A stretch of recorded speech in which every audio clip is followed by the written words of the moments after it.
আসসালামু আলাইকুম। আমরা আজকে চলে আসলাম বাংলাদেশের সবচাইতে বড় মৎস্য বন্দর যেটাকে বলা হয় সামরাজ ঘাট। আমরা সেই ঘাটে আসলাম, আর এখানে এসে দেখলাম এক একটা মানে ফিশিং ট্রলার বিশাল বড় বড়।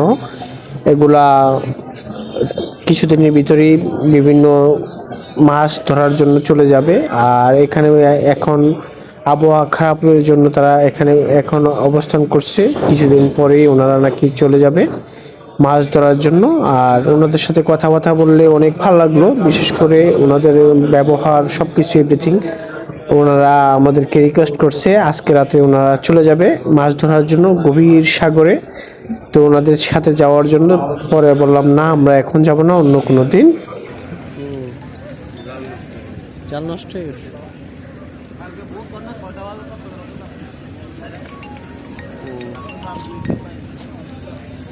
মাছ পাইছেন?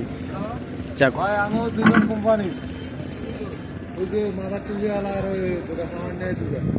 ওই দুইজন। আপনার বাসা কোন জায়গায়? মনপুরা।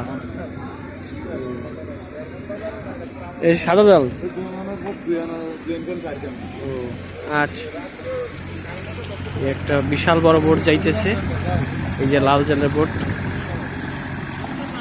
একটা বোটের দাম কয়েক কোটি টাকা, বাজার মূল্য কয়েক কোটি টাকার এই একটা বোটের দাম। আপনাদেরকে দেখাই,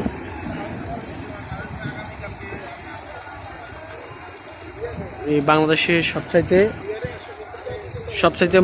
বড় মৎস্য বন্দর যেটাকে বলা হয়, এটা হচ্ছে এই ভোলার চরপেশন সামরাজ ঘাট। আর এই ঘাটের সবচাইতে বড় বড় যে বোটগুলা, সবচাইতে বড় বড় বোটগুলা এখান থেকেই সাগরে যায়। আর এটাই সবচাইতে বড় মৎস্য বন্দর বলা হয় এটাকে।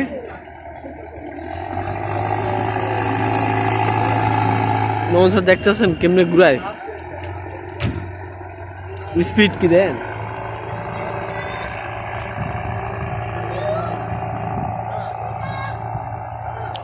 সাগরে চলে যাব, দেখেন না কেমনে ঘুরায়।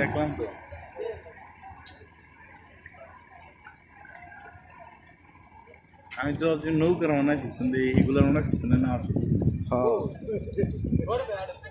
এই যে আর একটা আসতেছে, দেন ছোট হইলে কত স্পিড ওইটার। হ্যাঁ,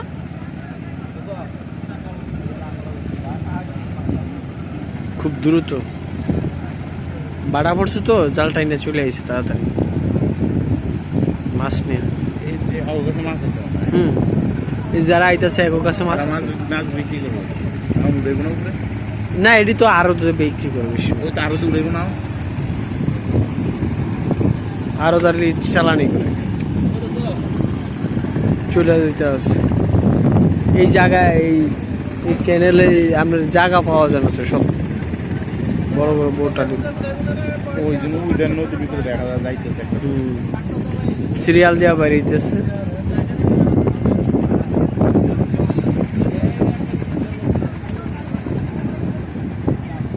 ওই হ্যারেও ভিডিও করে একটা আছে, ঢুকতেছে।